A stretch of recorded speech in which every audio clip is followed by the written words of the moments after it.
Okay, hari ni kita nak main game sambung ayat. We are ready. Dia minta. Dia minta duit. Dia minta duit saya. Dia minta duit saya. Ada saya sah. Dia minta duit saya tapi Dia minta duit saya tapi saya. Dia minta duit saya tapi saya tak.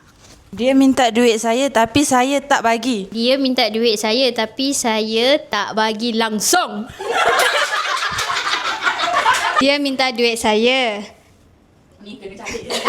Dia tak bagi. Dia minta duit saya tak. Lantaklah.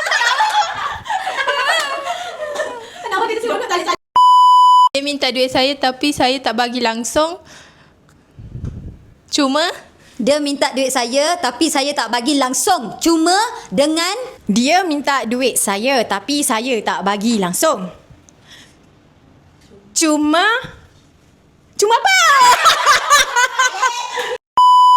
Dia minta duit saya tapi saya tak bagi langsung cuma kerana dia minta duit saya tapi saya tak bagi langsung. Cuma dengan satu. Dia minta duit saya tapi saya tak bagi langsung. Kerana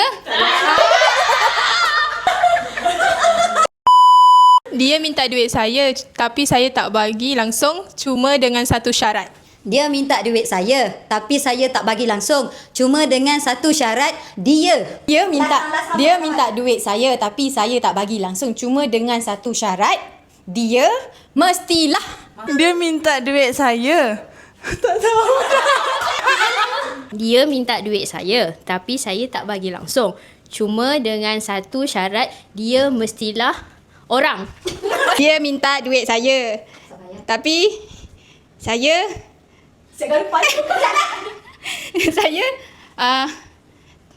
saya tak bagi. Sebab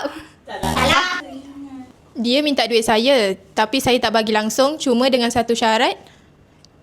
Dia mestilah orang baik.